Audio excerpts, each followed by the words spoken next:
Hey! You! Yeah, you! With the Ibanez Shredmaster 6000. Don't click away from this video. Sit your ass down, grab that guitar. Let's play some blues. Hey guys, Little V here, and sorry it's taken so long for me to do another lesson video. This last month has been kind of super busy, but luckily everything is kind of evening out now. May is looking like it's gonna be a really nice, easy month, and I can get back on track with all the YouTube stuff. And, well, as you can see from the drum kit mic'd up behind me, and you can't see all the rest of this stuff. But, yeah, recording another album, which, by the way, the Black Pestilence album dropped already, so if you want to go grab it or give it a listen, click right here. So, today, we're gonna look at something that really helped my finger dexterity on guitar, and I still use these as warm-ups and just general practice things, and ultimately can be used in making music. Blues tortures. To the beginners, don't let the word tortures like scare you off from this stuff. These are basic exercises, and some get far more advanced, though, so don't worry shredders, we can get to some really cool stuff down the road. But these are exercises that, first off, get your fingers moving, get that finger dexterity up, and also that you can string together and play music with. In fact, after you're done with this video, and assuming you're of legal drinking age in your country, you can totally take these licks and go down to your local blues jam and play some music. So, before we even begin, if you guys want to know how hot a Seymour Duncan Nazgul pickup is, okay, here's the bridge pickup. Okay, alright, here's the Nazgul. This is a clean amp. Alright, so we're going to look at a couple levels of difficulty here. We're going to look at some beginner stuff, we're going to look at some intermediate stuff, and we're going to look at some more advanced stuff. So don't worry, shredders, you guys have something you can practice too. Alright, so first off, all of these exercises work around a 12-bar blues progression. So, if you don't know what that is, it's a 12-bar pattern that moves around the first, the fourth, and the fifth interval of a scale. Basically, you play, if you're in E, for example, you play the first chord of your scale, which is E. Then you play the fourth, which is A. Then you go back to E. And then you play the fifth, which is B. Then back to A. And then back to E. Easy, right? Let's look at a very basic one. I teach this pattern to all of my students on day one, and it's just a good general pattern to get your fingers moving and just, not only that, but just immediately start playing music. So, what you're gonna do is, this is what it's gonna sound like. Okay, so what we're gonna do is you're gonna take your first finger and you're gonna put it on B, or if you don't know the notes on your guitar, the second fret of your A string. A string being the second string. And then you're going to basically just go. It's kind of like a power chord kind of idea. And take note, I'm alternate picking, and there's a reason for this. The alternate picking stuff, especially for like a shuffle type idea, helps. It's super hard to do that down picking, so I would advise learning this stuff alternate picking if you can. Alright, so once you're comfortable with that, you're then going to take your ring finger and go up to C sharp, or in this case, the fourth fret of your A string. Also keep in mind, I'm just hitting the two top strings, I'm not hitting the rest of the guitar. And a good little trick, if you don't know about this, is whatever strings you're not playing, take one of your fingers and just rest across the rest of them there. So just in case if you do accidentally pick them, they don't make any noise. Also practice this with a clean tone or on an acoustic guitar. The trick here is we want to make it sound nice and clean. Alright, so all that together should sound like this. Cool. So what you're going to do is you're going to alternate between those two. Now I also recommend just keeping your first finger planted, but if you're, just starting off and you can't quite make that stretch yet, don't be too concerned if you can't, but really try and get that stretch like that. So, altogether we have two of these. We have two of these, and then back and forth. So, once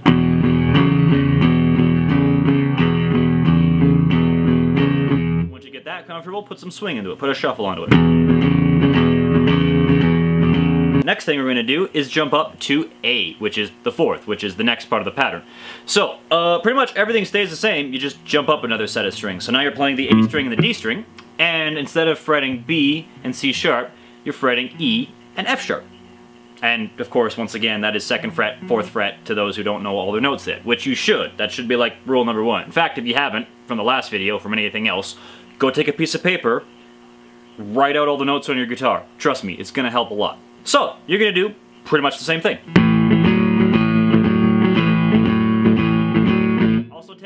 have now hooked my thumb over top of the neck. And there's a very specific reason why I'm doing that. It's because now I can touch the top E string, because obviously you can't mute that string when this finger is running across there, right? Because your fingers aren't alien, last time I checked.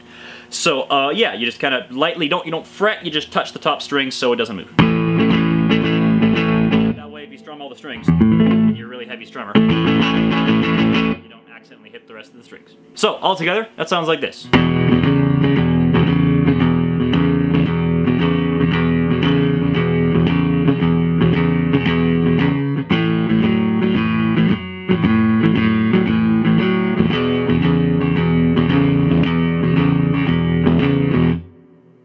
Pretty straight ahead.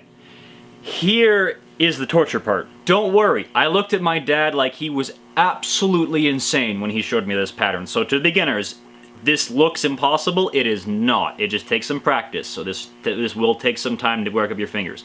The last one we have to do is B. So basically what you have to do is you have to stretch your fingers across 5 frets, which of course to the more intermediate and advanced players, this is, you know, if for any sort of shredding stuff, this is pretty easy. But when you're just starting off and you can barely stretch your fingers like this is going to be kind of a pain in the ass. So, same idea as before, but now we're fretting B. So, 2nd fret, A string, etc. Only now, you're going between these 2 notes. You're going between F sharp and G sharp.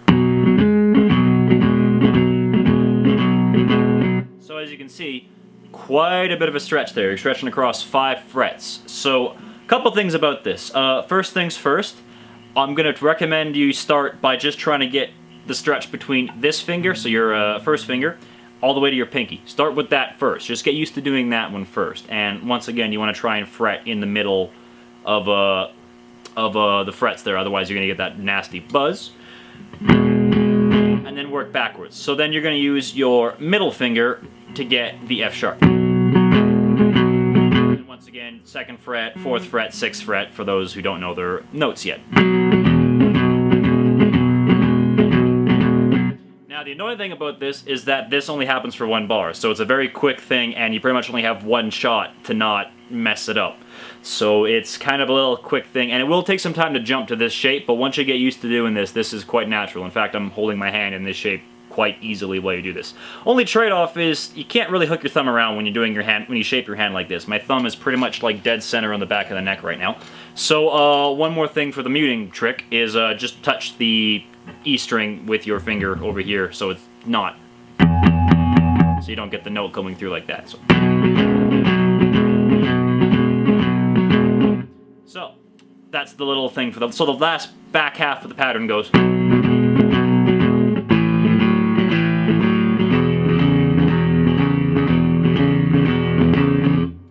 And there you go. Alright, so there's literally all of blues music. I'm sure you can probably name 1,000 songs that already sound like that. You just change the key to whatever key you're playing in or singing in. So, one more thing for the beginners. Once you get used to doing this, repeat the exercise, but try and add your pinky in. So now I'm going to go like this. For this, don't worry about this. Because that's 6 frets, which if you're having trouble doing 5, don't worry about doing 6. To make this fully blues, let's look at a turnaround.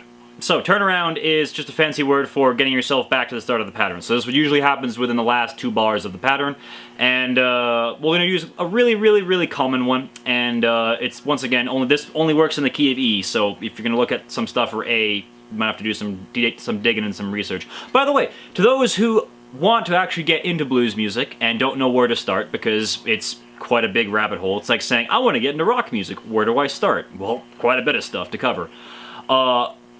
If you don't know where to start in blues, check out Robert Johnson. Chances are, half the blues songs you've heard were written by him. In fact, Sweet Home Chicago is this exercise we just played. 2, 3, come on! Alright, so, that turnaround I was talking about. We're going to do this one.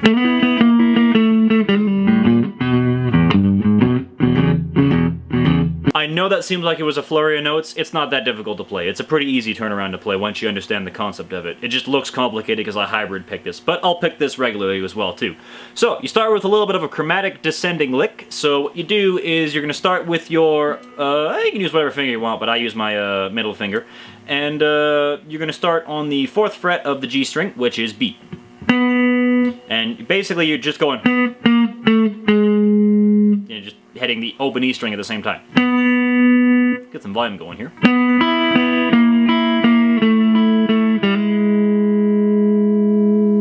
Also, as I did there, you can also hammer on that last note. So you just hit the open string, just do a little hammer on thing. Sorry, I changed techniques halfway through that. So you want to make it a little bit fancier sounding, slide up to the B.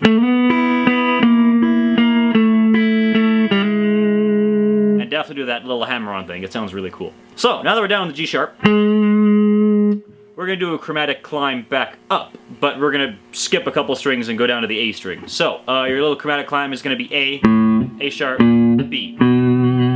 So, from there, you go.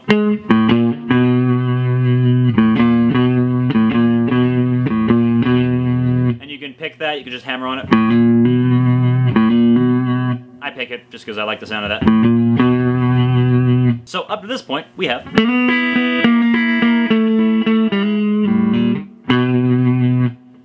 Alright, so then from there, last little part of that, you can do quite a few things, but to make it easy, we'll just stick to single notes. You're gonna go... So, that's another climb, but you're starting on the E string, to G, G sharp. So it's 3rd fret, 4th fret. So that last part of the sequence. And then right back into... like that. So all together we have...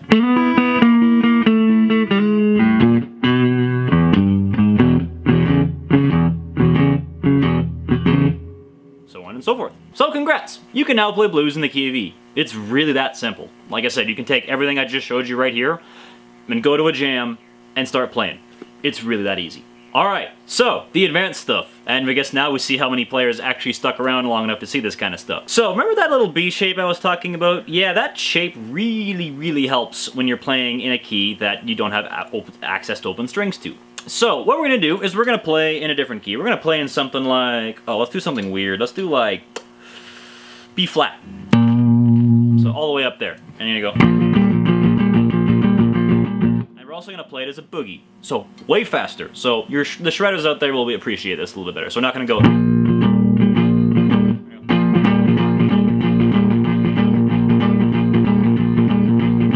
kind of like that. But we're going to add 2 notes, and keep in mind it's still swung. It's not just...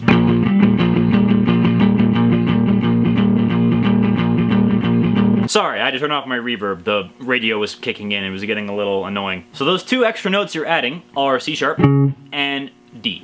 So when your hand is in this weird claw position, best way to hit those 2 notes is with your ring finger and then your pinky finger. Like that. Only we're going to play it fast because, you know, shredders.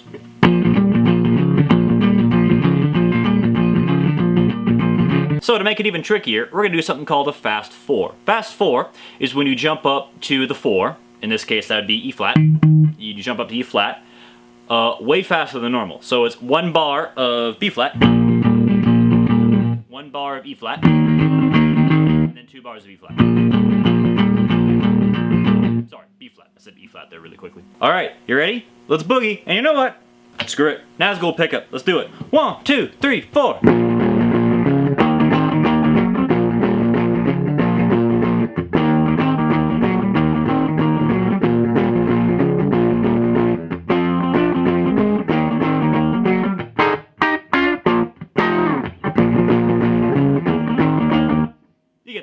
Alright, so I'm going to show you that turnaround I just played. I'm not going to tell you how to play it. That's your homework. So there you have it. Some blues tortures. Now, there are a lot more and a lot more turnarounds and a lot more crazy stuff, but, well, I'm not going to show you a lot more because I'd be here for a long time, and I don't think my memory card or my battery or your guys' attention span is that long enough. So if you really want to check out some more blues tortures, some more patterns and stuff, just give them just Google them, honestly. Google them or YouTube them or anything like that. And on top of that, the best way to learn them is just to go listen to some blues. So remember, go listen to some Robert Johnson. You'll dig him. He's a really cool guy. Anyways, I've been rambling for way too long. I've been Little V, your host. Rock on. Peace out. See you next time.